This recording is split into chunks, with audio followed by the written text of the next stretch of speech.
a proud member of the Earglue Media family of podcasts.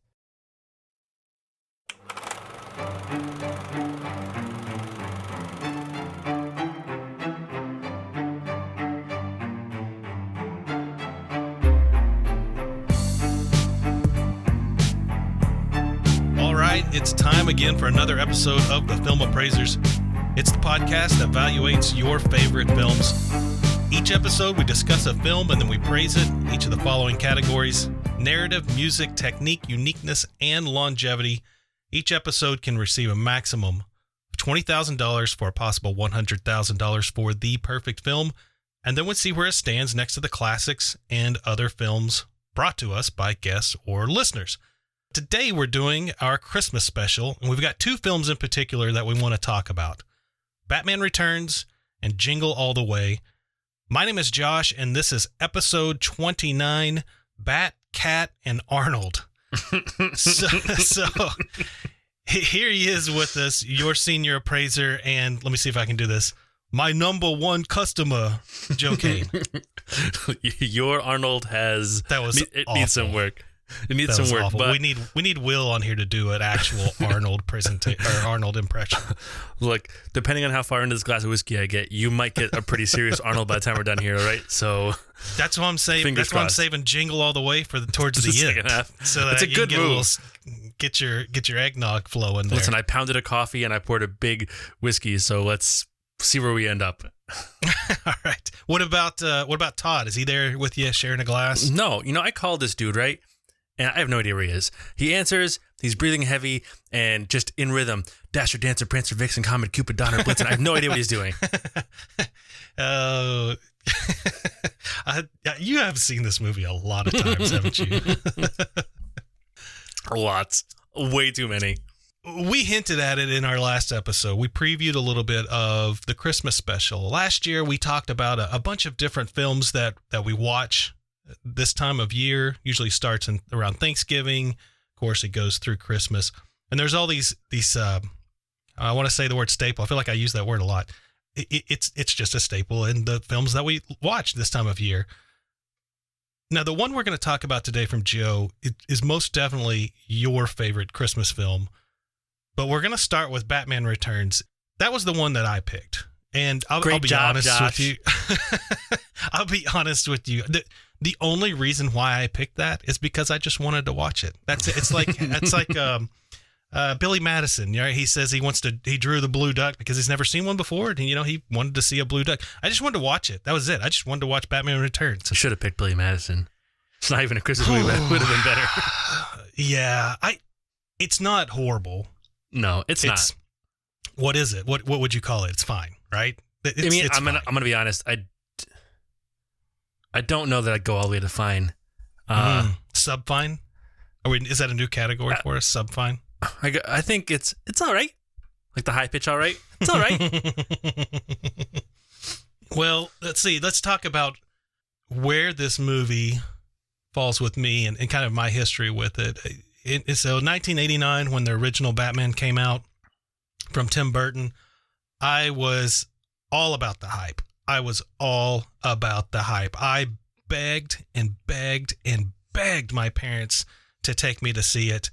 I was collecting the cards before I went to see the movie. I was any magazine that had the cover and all the hype. I bought it, the figures, everything. I was totally into this. And when I watched it, I was still totally into it. I loved it. Loved the first Batman from Tim Burton. And so when this one came out, 3 years after, I still into it. Like I still watched it, still liked it. I don't remember what I thought of it then. I assume I still liked it. I wasn't like as into films and kind of the artistry, to use Albert's term last episode. I wasn't into the whole artistry of it. I was just, a young kid that liked Batman and liked the Batman films that they were producing at the time. Now, however, but watching it now is probably the first time that I've seen it since it's been a few years. It could be 5 to 10 years ago since I've seen this thing. And I'm going to steal your line that you said before we started recording. I kind of wish I didn't pick it now. Yeah, me too. So, I was the same way with the first one as a kid. I was like obsessed with it when it was on like whatever broadcast TV. I was definitely too young to go watch it when it was new. But I was obsessed with it. I had like all the Batman toys and I had like a Batman. I remember this like very specifically, this like Batman bust coin bank I had. I was all about. I was all about it. I had all the Batman stuff. And in my memory, I loved Batman Returns just as much. And I had this huge nostalgic love for both these movies. And then you picked this movie and we watched it. And nostalgia died. And I've killed part of your childhood. Nostalgia died like that dude's nose when the penguin didn't like him, or like the head of a fish in this thing. I mean, I can make a few more references, but they're not appropriate for this program. But they're all references to this film because it's full of inappropriate things. It is full of inappropriate, I'm not going to say language, because it's not like dirty curse words. Poorly written, blatant innuendo.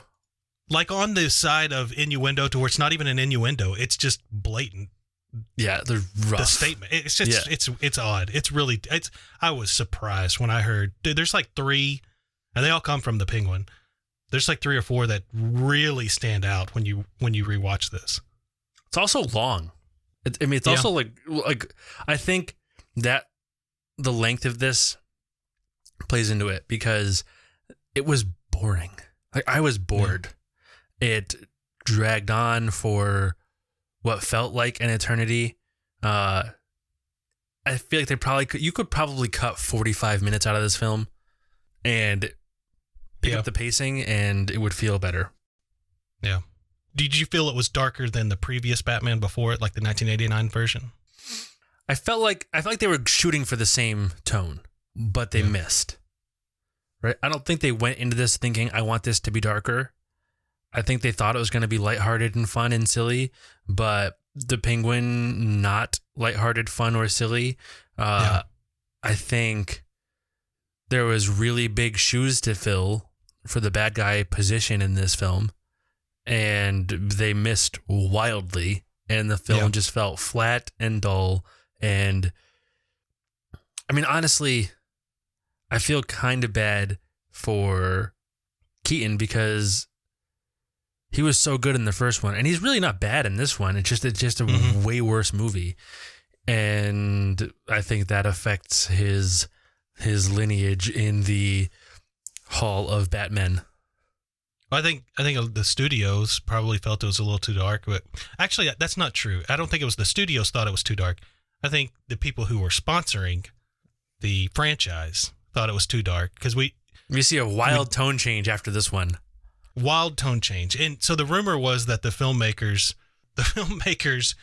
were getting pressure, I think, from McDonald's, because there was an interview that Tim Burton did not too long ago where he talks about the whole Batman franchise. And I think the key word there is franchise. So in Tim Burton's interview, it was with Yahoo in 2014. And I've got a quote here so that I can actually say it properly. He said, "I think I upset McDonald's. They asked, what's the black stuff coming out of the Penguin's mouth? We can't sell Happy Meals with that."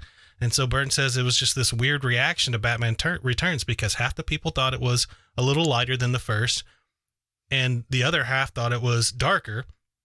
And the studios just thought it was weird, and they wanted to go with something child or more family friendly like. So they didn't ask him to do the next one. And that makes sense when you mentioned that it's got tones of each. It really does. It's like it tries to be campy and comic book, like older comic, but not the serious, darker comic books we have now, like post Watchmen type comic books, but like the campy comic books, like she falls in kitty litter. Oh, kitty litter is what she says. You know, those little like cheesy things like that makes it comic book-ish. But then it also suffers from some really dark stuff, like parents tossing their kids off of a bridge, or you know, the severed hand of Max Schreck's business partner, or the whole nose biting scene, like you said, or even Batman. He kills a guy in this one. You know, he throws a guy down the the sewer with a bomb and kills him. And especially the very end, the way Selena Kyle kills Max Schreck, where she does the taser and kisses him and electrocutes. It's just a lot darker, but they still tried to pump in some of that campiness to it. So it's always conflicting with each other. It's kind of hard to watch. Like, am I this or am I this? Well, and I think the thing where it really suffers, I think there's just as many swings at humor or in camp in this as there are in the first one. I mean, the first one's, relatively dark also, but it takes a lot of swings at campiness and humor, and it lands most of them. This one, I feel like, took just as many swings, but most of them, my response was, I think that was supposed to be funny. Yeah. Right? Like, they just do not land. They don't hit home. That could be, it's probably a big combination, right? Like, I feel like you give Nicholson those lines in those situations. His camp comes across as creepy, right? Well, I think you give Nicholson those lines in those situations, and he's brilliant enough that he can hit the creepiness at a level that is, it's like there's like, I guess, a level that's like fun, like cartoonish, I guess is the word I'm looking for, or he can cheese it. He can do cheese really well. Like, the Joker has cheese scenes that are just so far over the top that, and I think instead of writing camp and cheese to the strengths of these characters, maybe he tried to stay in the same area he had with Nicholson, and instead he got like people who don't have that skill set or don't have that in their wheelhouse trying to be that. Like I'm sorry, like Catwoman, I don't think any of the humor they gave her landed to me. And I don't think that's necessarily Pfeiffer's fault. I just think that those were lines that you'd have to be a pretty particular person to be able to make into something funny. Yeah, I think probably where we're going is it's just poorly written. It's just the whole thing is poorly written. It's great. It's good cast. They play the parts they're supposed to play probably exactly how it was in the script, and probably at the direction of probably Burton. Better than it was in the script, because you got some big names in here who have a lot of talent, and they probably gave this film more than it deserved. Yeah, I think that's probably the direction I would conclude is just the writing's not as good as it could have been. You know what surprised me was how much screen time Christopher Walken got. I guess I don't remember him getting that much screen time in this film. He was in it a lot. He is in it a real lot. And again, Walken, a guy who pretty regularly I find amazing, and could not care less about his character in this. Or his son. Why was his son doing a Christopher Walken impression? I don't know. He really was, though. It's so weird. He really was. It's very odd. That character, Max Schreck, it's probably confirmed somewhere. My research didn't go that deep into actually getting any kind of confirmation. But the history back about that is that the filmmakers, or more likely probably the studios, they wanted that Max Schreck character to be Harvey Dent, with him becoming Two-Face at the end of this film. And if you remember, in Batman 1989 version, Billy D. Williams was Harvey Dent in that film. Some people have said that, like I said, there's rumors everywhere, but some people say that Billy D. Williams' contract was purchased just so that they could get Tommy Lee Jones to play it in the third installment, which we did, and who knows what it actually is. But I think it's really cool that the voice actor in the Lego Batman, who they brought in for Two-Face, Billy D. Williams. So he actually got his redemption there. This would have been a way better movie if Billy D. Williams was in it. It would have been very different. It would have been very different, yeah. So let's talk about Batman, because I don't think we're high on this. And, maybe it's fair to say, like, why did we pick this as a Christmas film if you are also like us and haven't seen it in a long time? Well, it is. It's centered around Christmas. There's a lot of Christmas involved in this film. There's a lot of Christmas in this, and I'm going to go out on the, I'm going to jump into the is Die Hard a Christmas movie thing, but with this movie, because I don't think this is a Christmas movie. You got to define, but I think people have to define it. Like if you define any film that has Christmas in it is a Christmas movie. And then you start working your way up into degrees. Like when you get to something like Jingle All the Way, that actually has to do with the spirit of Christmas. Yeah, but so I'm gonna make the argument for Die Hard though. I'm gonna separate Batman from Die Hard right here. Okay, yeah, go for it. Okay, ready? Die Hard, right?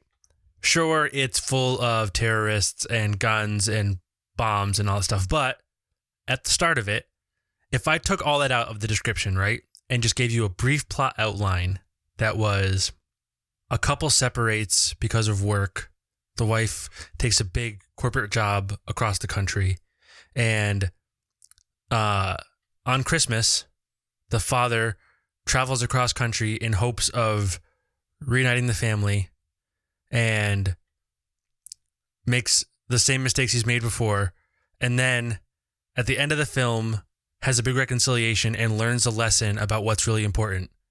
Would you not describe that as a Hallmark movie? That's like every episode of South Park, though.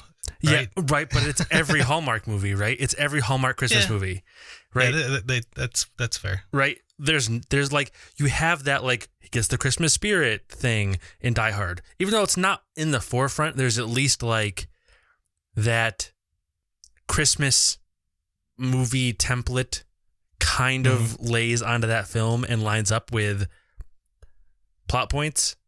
There's like none of that. There's like no Christmas spirit or whimsical lesson learned in Batman Returns.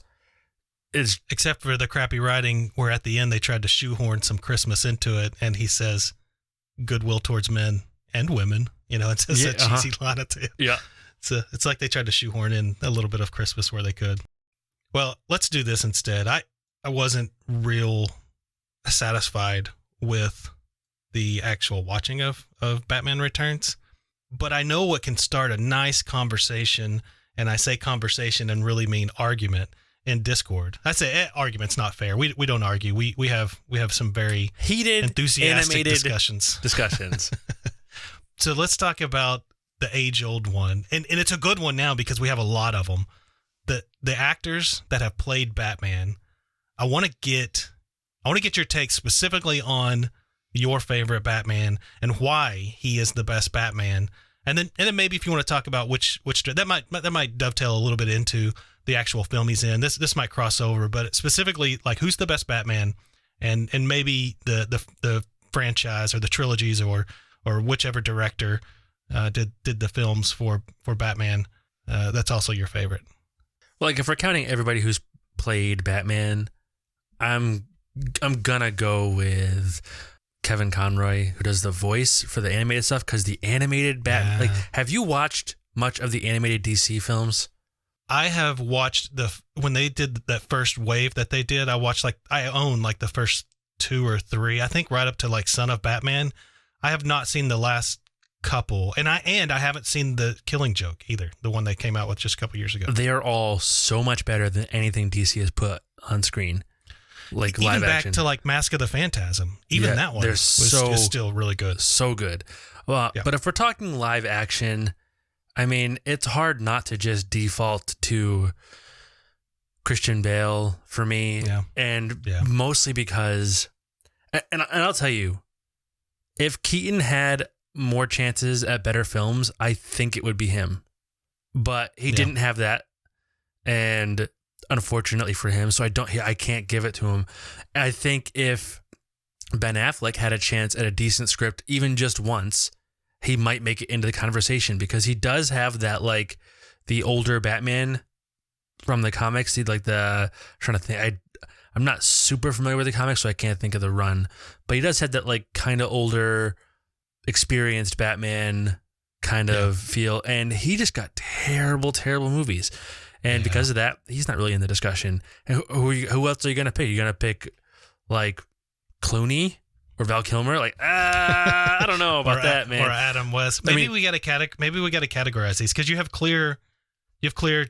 like serious Batman, which is like your Bales, your Afflecks, your Keaton, and then you have that middle of the ground with like Clooney, Kilmer, where it starts getting super campy. If you go serious, this is easy for me. Right? Okay. You might disagree. Let's do serious and campy. If you go serious, I go Christian Bale. If you go campy, I go Adam West. Oh, so I thought that too until I looked up the list. I forgot about Will Arnett in the Lego Batman movie. I'm gonna be honest with you. Is he more campy and better than Adam West? I'm gonna be honest with you. You don't like Batman movie? I didn't love the Lego Batman movie. I think he was fine. Here's my take on not just Lego Batman, but the Lego movie itself too. Both of those. Mm-hmm. I think those play way better if you have kids. You're probably not wrong. For me, those were both kind of I watched it with my kid, and I have laughed at things that probably weren't funny only because my kids were laughing at it. They were just fine. I mean, they actually, I'm going to be fair. They were a little bit better than fine. They were above fine, but they didn't do it for me. Like if I want, like I have the remastered, up-resed Batman movie with Adam West on Blu-ray, because that's some super campy fun. Right? Yeah, it is. It's so You're much thinking fun. of that gif of them dancing, right? Yeah. Oh, the gif of them dancing, the shark thing, so good, so good. I mean, everything about that. It's super campy. So it's hard for me to put anybody above him in the camp factor. But I mean, I don't know where you fall. I like Michael Keaton a lot because that's my Batman. That's the one I grew up with. But Christian Bale is a really good Batman. He's a really, really good Batman. But his voice is so over the top and ridiculous that it totally takes me out of it. Like takes me out of it to where I laugh sometimes when I'm watching it.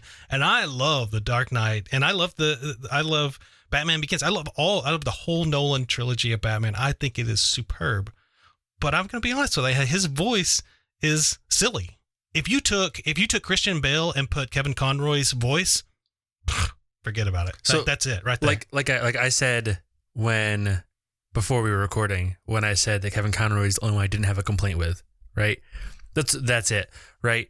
For me, I genuinely think if Keaton had like 3 or 4 films with better writing and a good opportunity, I don't think he would be beatable. I mean, even just look at how awesome he was as Vulture in Spider-Man, right?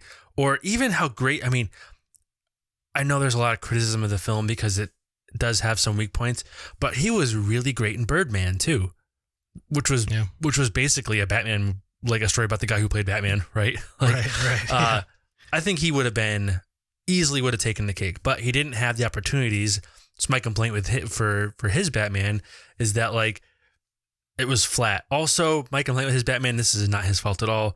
Once you notice it, you can never not notice it. He can't turn his head in that bat suit because of that cowl, and he's always just rotating his torso all the time, and it's so awkward. Like I said, not his fault, but it's there. It's like I have both movies playing right now, and right now he's talking to 2 people and just turning his whole torso while he's talking. It's very silly. Well, what are your thoughts on Robert Pattinson and the upcoming? I say upcoming. Like, I don't even know when it's pushed, like into 21 or something like that. But do you have high expectations, or you just we get what we get? I have DC films in general. Yeah. I have 0 expectations for them because they have not given me a reason to give them any faith in a long time. That most recent trailer looked gritty and violent in a way that I appreciate wildly. I don't have a problem with it. They didn't call it DC Black, but it's basically DC Black, right? Yeah, I don't have a problem with Pattinson. I know a lot of people are like, oh, you can't put Pattinson in the bat suit. That's ridiculous. I don't have that problem. Whatever. Yeah. You know how many people have played heroes that people have been like, really, that guy? Like, yeah, it's the same people that said the same thing in 1987 when they said, or 88 when they said Keaton was going to be Batman. It's the same group of people. I remember when they cast Chris Evans as Cap, and people were like, the Human Torch guy? Come on, we can't do better than that. And look at how amazing that relationship turned out to be, right? So but people are always going to complain when somebody, I'm like, I'm totally here to give it a chance, right? I'm down for it. Yeah. But I think the film looks like it's going to have the right tone for me. So I guess my expectations are higher than they have been for DC stuff, but you're also coming off Joker, which actually delivered. I do not consider Joker part of this. I've separated that in my head entirely away. I don't care. Okay. It's not touching this. They've already said it's not part of this. It's not this. I'm not. But I guess in terms of DC actually producing something. Yeah, but even you're separating it from DC completely. I'm separating from DC completely because DC is doing that DCU thing, and it's been marginal at best, and that's what I'm focused on. I get that. Hey, let's before we hop off Batman Returns. Where does this fall from an appraisal standpoint? What estimated? You don't have to go to detail, but just range. I've put very cursory thought into this, right? But I'm going to say it probably falls around 50. Yeah, that's exactly what I put. I put 50. I'm not going. I'm like 50 rounded off to the nearest 5 to 10,000. Yeah. It's just like somewhere in the honestly, 45 to 55. Yeah, I was going to say, honestly, I wouldn't be shocked if I went through and really, really did this. If it came in closer to 40, 45, somewhere in there. But 50, around 50. Yeah. Yeah, I tried to put an estimated value without digging too deep into it. And I got about 10 for each category. One of them, let's see, music. I was a little higher on music, but, uniqueness. There's nothing unique about it. No, absolutely not. It's low. One of the lowest uniqueness appraisals I've ever put down. And honestly, I don't think this thing has any longevity. It's hard to watch. Yeah. And then there's so much better Batman. There's so much better recent Batman than this. There's no reason to go back to this. Yeah. Unfortunately, I'm going to have to agree. All right, man. Let's jump over to the good one. To your film. To the good one.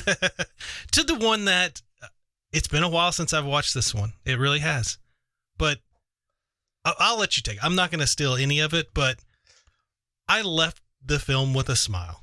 I'll say that. I was happy after it. Why this film, right? Why did I pick this film?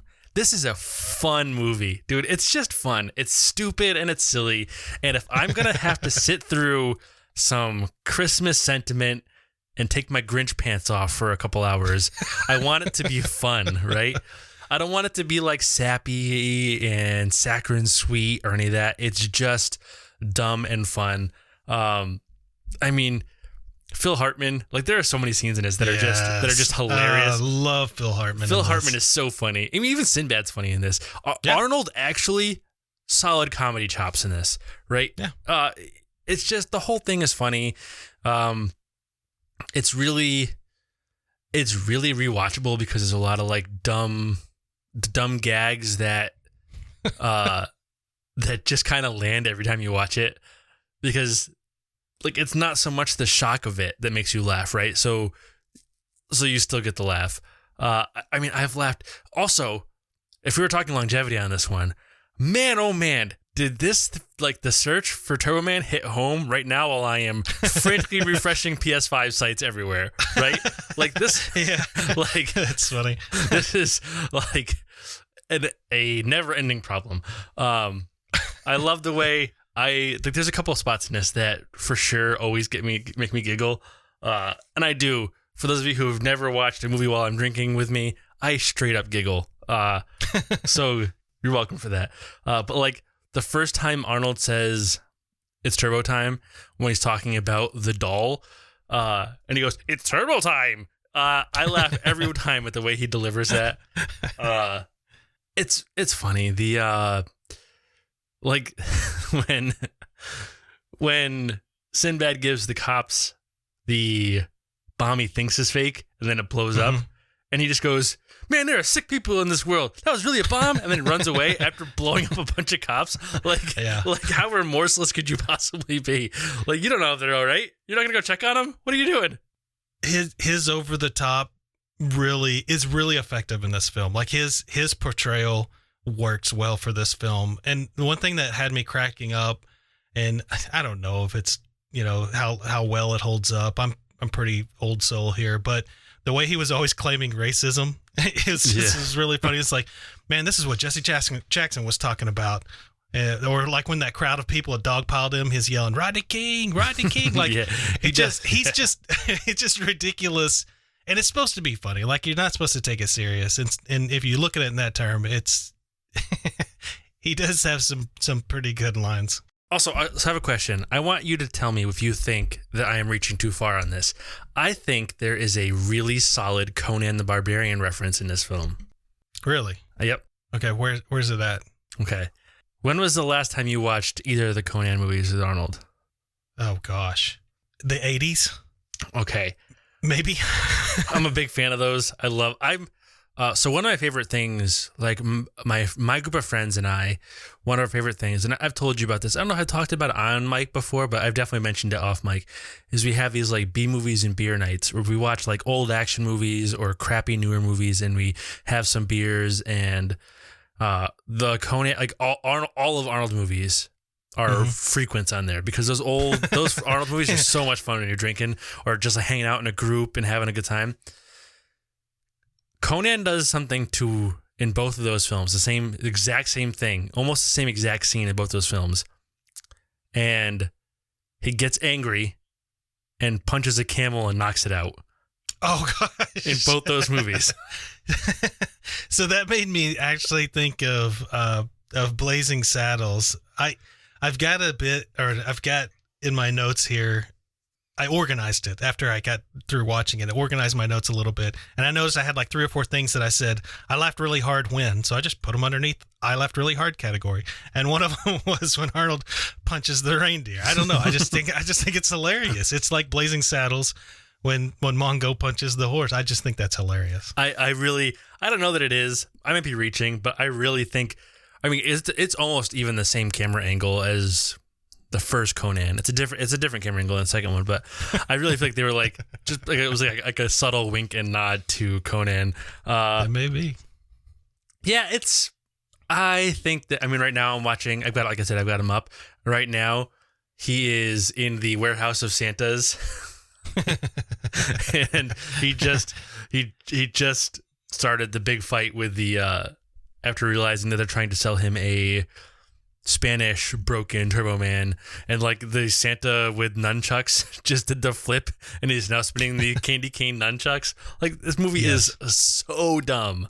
But that's also got the scene of my other part where I laughed really hard, and it's another punch scene where he punches when the little guy's punched by giant Santa and he flies across the room all crouching tiger, hidden dragon.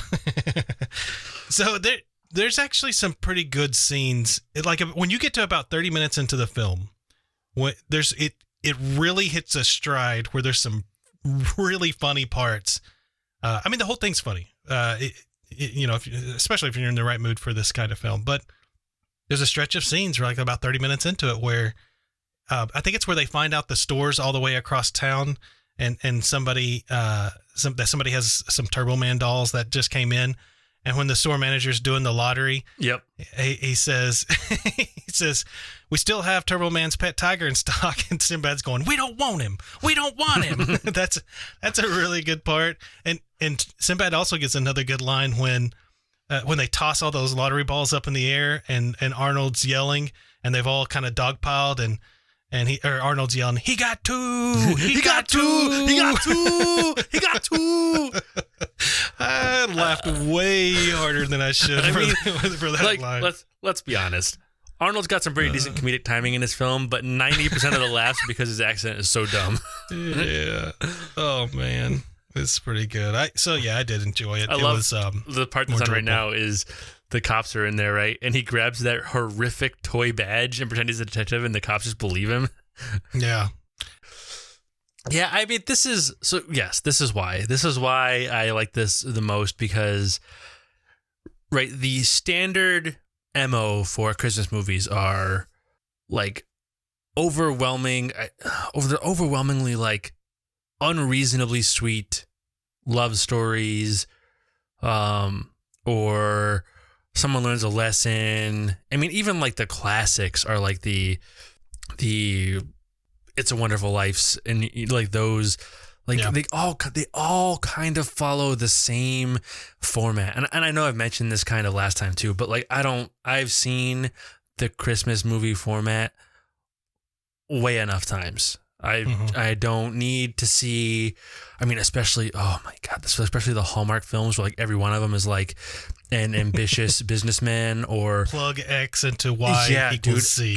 They're all the same movie with a different, they're all like the same, learn how to value family, come home for Christmas thing. It's all the same.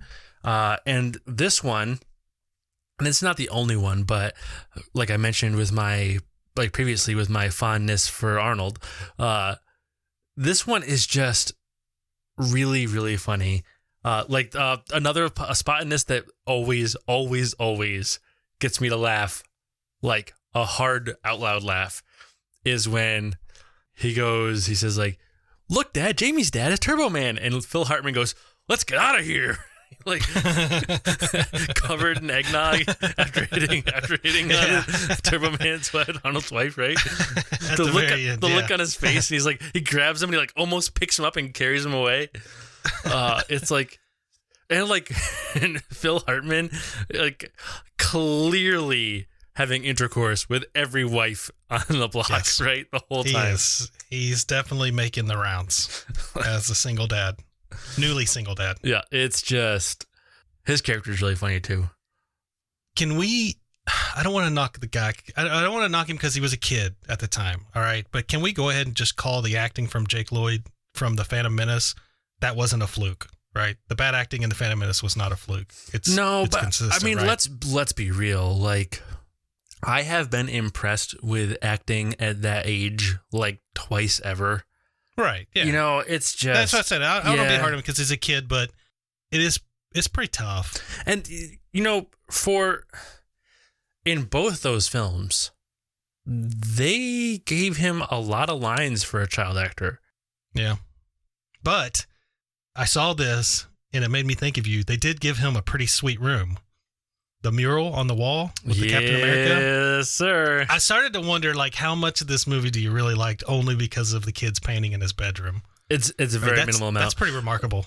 But you know that they really do land, like, oh man, what? I'm sorry, I don't know this. What year did this come out? 96. Yeah, so that's perfect, right? I was 9 years old, right? Yeah, so you were all in. They landed. Like, this does land my childhood perfectly, yeah. Right? I mean, it is a characterized, like a caricature of what life was like, but this is straight in my wheelhouse. Yeah, you're the target market. Oh, for sure. With the studio, yeah. And like, this is during, and honestly, this could be why I like Arnold so much, even though it's not like I do not think he's a good actor. I find him endlessly entertaining though. And I think that is probably because this era of the 90s, when I was like a kid, was when he was doing all those like family-friendly, kid-oriented comedies, mm-hmm. right? Like Kindergarten Cop and this and like Twins, stuff like that, you know? Oh, gosh, yeah. A connection for our two movies. Oh, there you go. Yeah. We should rename the episode. Just name it Twins. But I don't know. I think overall, I think like this. So this film, watching these, right, both relatively close to each other in time, I felt like Batman Returns was close to 3 hours watching it. Yeah. And Jingle All the Way went by in like a minute. It goes by so fast. It's a short movie anyway. Like, it's an hour and 29 minutes. Yes. I remember when I put it on a few days ago, sat down, we were doing something. So I could do something while I was watching this film. It doesn't require, I was even taking notes and I didn't have to pay attention to every single little tiny thing. And I remember looking down, it's like hour and 29 minutes. I could watch this twice and it would be okay. Like, this would be no problem just to start it all over again. It would go by so fast. And it's paced well. It's just the comedic beats and the progress of the film and the story is quick enough to, in my mind, it's in that like relatively sweet spot where it's not like fast like some recent Star Wars projects might have been, where you can't keep up with it. but it's not so slow that you're like checking your watch and a minute has gone by. You know, it's in that like it's just trucking along. It's just beat, beat, beat, beat, beat, doing its thing. Like don't get me wrong. Like I totally understand this is what this movie is, right? This is not like a Academy Award contender. This is not some kind of like high art film. But they didn't make it for that reason. No, they didn't. That's no. like they made Hawk the Slayer for a reason too. So. I mean, like I will give them a ton of credit though. On the Turbo Man show and Doll, they nailed that era of children's television. Yeah, that whole Power Rangers type. Oh, it's such the Power Rangers aesthetic. Yeah. They nailed that vintage of children's television. Yeah, good call. Where do you want to put an appraisal to it? You want to get a rough estimate? I mean, honestly, I'd probably put it slightly above Batman, maybe like between 102,000, 195,000. No, I'd probably put it like, whereas we said probably between 45 and 55 for Batman. Yeah, I'd probably say between like 50 and 60 for this. A little bit better. I think most of it. I think it gets more points in uniqueness and a little more points in longevity because it's still funny and it, like we said, the PS5 stuff, it still holds on. And otherwise, I think it's kind of flat across the middle. So a little higher. I've got it at like 25. No, I'm just kidding. I've got it. I'm the same. I would probably have. Did you say a little more in longevity and a little less in uniqueness, or did you say the other way around? I say a little more for both, to be honest with you. Okay. Yeah. Because like I said, like Batman is Batman, and comparative to Batman. I get you. Yeah. So if we were gonna just within this film itself, I would probably put uniqueness a little less than longevity. But then technique and all those are about right down the middle. Yeah. To this film, that's how I would rank it. Yeah. I was comparing it to Batman. Good call. I would say that's where this separates itself. I'd say the first three, it kind of lines up with Batman a little bit. Although I will say, like, like the pacing and stuff, I feel like is much better in this.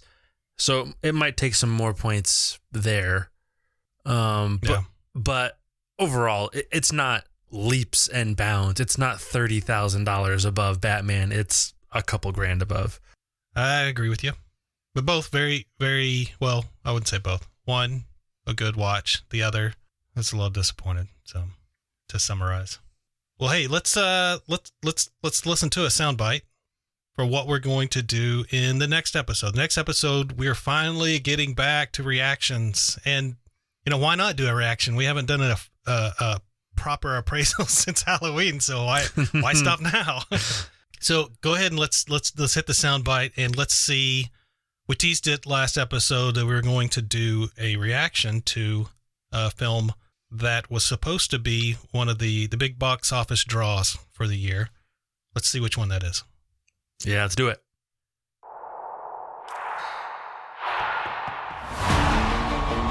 This world is not yet ready for all that you will do. Your time will come, Diana. And everything will be different.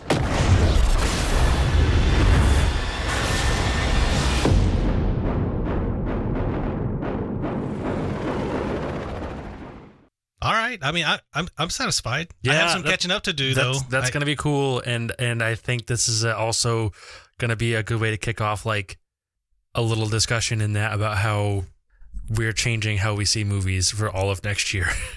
Yeah, no, good call. I haven't seen the first one. I've got to catch up. I know that's hard to believe, but I think if everybody really thought about films they haven't seen, you'd be surprised. And that's the first one is one that I've not seen. So I'll catch up. It is available on the same venue that's going to release this one. So it's easy for me to catch up. Yes, it is. Oh, goodness. It's also where I watched Batman. So is Batman Returns on that platform? Yeah, all I mean, all you're the right. All the Warner Brothers stuff is on there. So. Yeah, that's right. Yeah, you're exactly right. And here I went paying for. I got to start getting in touch with you before I actually buy. To be fair, I thought, hey, I haven't owned this since VHS or maybe a DVD copy. It's one I should buy. Did you bought it and not rented Wrong. it? Yeah. Man, that hurts. That hurts. But when they're those films are like $3.99 to rent or $6.99 to buy, I always just buy them because I know I'm gonna watch it another time. Nope. Tell me, are you gonna watch this one another time? Nope. Not happening. It's disappointing. I really do feel bad about how that movie was. Yeah. What happens? Yep, it happens. Well, Joe, what else is going on with the network? What's new? What's new at Air Glue Media? Well, I mean, we just had that crossover with the fellows over at the basement, and they just had Ernie Klein on. A lot of fun. Yeah, unfortunately, because of the time of life I have, I didn't get to see it live. I haven't actually gotten to see it at all yet, but I'm like super pumped to watch it. I heard it went really well. It seems like a lot of praise. Yeah. You watched it, right? You get to see it? I did. I got to watch it / moderate. That's right. You were moderating commenters. For it. So there was only one person who got a little bit borderline, but other than that, people were great. People were friendly and nice. A lot of comments. We had a lot of comments during that viewing. So a lot of activity. I've mentioned it before, and it's not just for this show. It's really for the whole network. We somehow lucked into a fantastic community. Really, really great people. And like we very rarely ever have to do any kind of like pulling anybody aside, any kind of moderation. It's a pretty rare thing. It's rare. Yeah. Well, folks, if y'all want to get in touch with us, you can find us on Twitter at FAppraisers, on Instagram at Film Appraisers. Email is filmappraisers@gmail.com, and the website, eargluemedia.com/TFA. While you're there, eargluemedia.com/Discord, your personal invite to our Discord server. Come out, hang out with the whole group of Air Glue Media staff, talk with people about the episodes of the podcast that you listen to, give suggestions. It definitely affects the way that we steer some of the shows on the network. So come be a part of this community. We'd really love to have you. Yeah, while you're on there, checking that out, getting your Discord invite or checking out the email, Instagram, or Twitter that we totally use all the time. Do us a favor. I owe a post right now. Like I'm supposed to be posting it. I haven't done it today. I have the same problem, right? This show and Barrel House, I basically just have the new episodes post, and I never do anything else at Twitter. Twitter is Twitter. It is what it is. Twitter is the Twitter. I do need to get better at it. We both need to get better at it. Like just in general, like I have the Film Appraisers Twitter on there too, and I go on, I check for messages, and that's kind of it, right? Like even my personal Twitter, I just find Twitter so negative most of the time that I just don't want to be there. But I digress. While you're on there, totally using Twitter, you should jump onto iTunes and rate and review the show. That means a lot.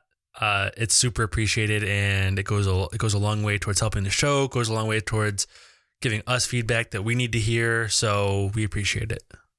Yep, you said it. You said it well. We definitely would appreciate that. And by the time you hear this, it should be the holidays. So everybody have a happy Christmas, happy holidays. Happy Christmas. Who says Happy Christmas? What the heck am I talking about? That's a thing, isn't it? Like I don't think that's the right way to say it for sure. But isn't there like that's striking a chord that's like a line from a joke from a movie or something that exists somewhere outside of this podcast as a joke. I'm sure of it, but don't ever say that again. Well, Merry Christmas, folks. Have a safe time. Happy holidays. Be safe. I mean, I understand. Like in a somewhat serious note here, real quick before we sign off. Not too serious though. This year's different, and I know Thanksgiving was different for a lot of people, and like I peddle whiskey on the other show I do, and this is going to sound hypocritical as heck, but like take it easy. I know it's a rough year. Find a way to make it as best you can. I had Thanksgiving over Zoom, right? And it wasn't as good as I ever wanted it to be, but we made do. So make the best of it. I hope you all have some ability to see family, or however it is, digitally, in person, whatever it is, or whatever it might be. It's just 1 year. Make the best of it. Enjoy. We're almost out of this. We're almost out. It's getting close. You know, I know this time of year gets particularly stressful, and I'm sure for some people the added pandemic-y things feel overwhelming. But hey, look, Zoom with your family, do all that. We're all, like we said, you know, not just to plug the show stuff. We're all on Discord, and honestly, that's been so helpful this year. The connections, the friendships I've made. I spent a lot of time just chit-chatting in Discord, or even jumping on Zoom calls with like 5 or 10 people from Discord and hanging out, stuff like that. We've done all that stuff. So there's a ton of things. You know, if you've been thinking about joining the Discord and haven't yet, and you're heading into the holidays looking for people to talk to, we're there. There's a bunch of us. Well said. We'll end it with that, folks. So thank you all for listening. Goodbye. Bye. The Film Appraisers was created by Josh McCrae, produced by Joe Kane and Josh McCrae, graphics by Albert Padilla, and voiceover by Morgan Marshall. The thoughts, expressions, views, opinions, and the like are those of the guests and the host of the Film Appraisers and do not represent the opinions of any entity associated with the creation or distribution of the films discussed herein.